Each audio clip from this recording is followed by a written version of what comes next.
guys, magandang hapon.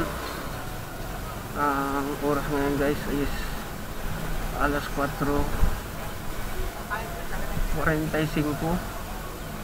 At ito guys, papasok na ako sa trabaho, no? At dito tayo dadaan sa kabilang kalsada kasi ginagawa yung kalsada dito sa Imlabal. Kaya dito tayo dadaan dahil hindi tayo makakalusot agad dahil sa daming jeep pasalubong. So let's go guys.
Ginagawa din dito ang kalsada.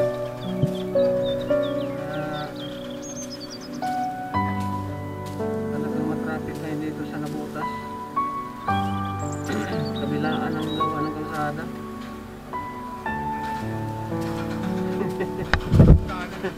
Kabilaan eh.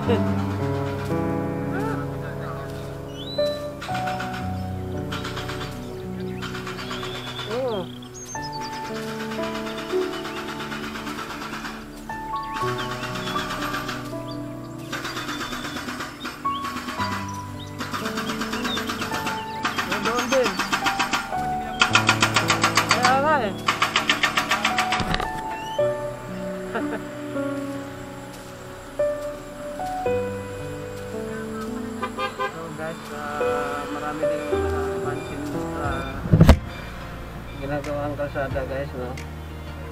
So ito wala naman talaga tayo magagawa dito, no?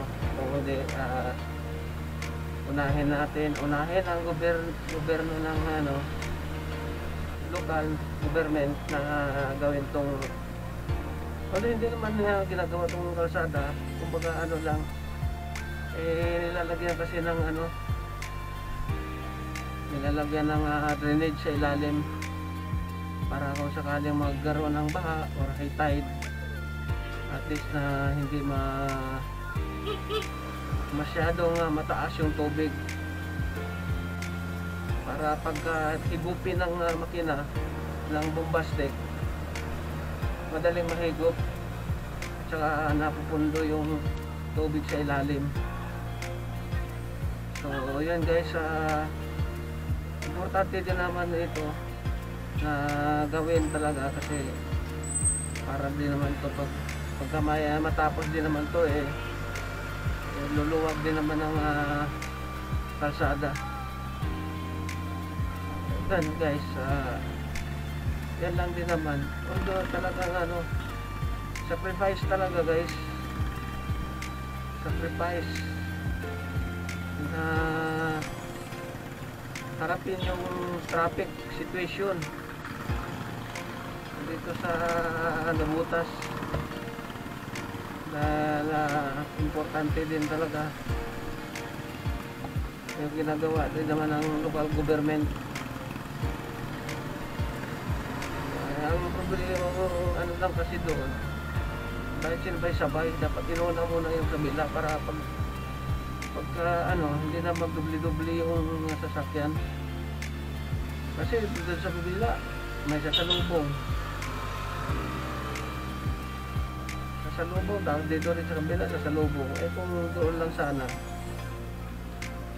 para kung one way man dito, at least na maluwag dito, hindi magkasalubong-salubong yung sasakyan.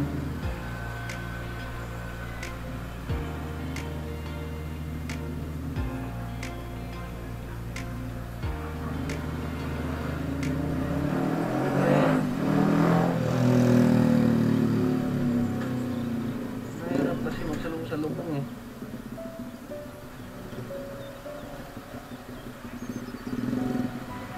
So yun guys, at konting tiis lang, ganun talaga.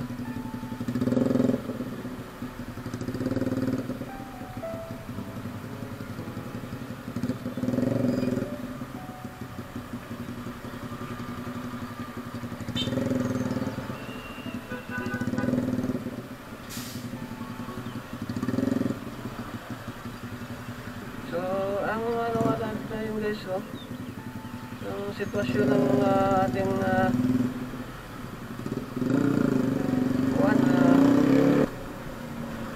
parang makulimlim guys, pero hindi naman siguro ulan to. Kung ulan man to, baka mamayang gabi, hindi kaya bukas. Makulimlim man siya, pero maalinsangan. Hindi naman siguro tayo maabutan nito ng ulan.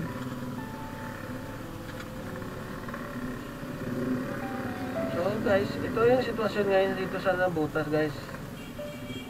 Ayan.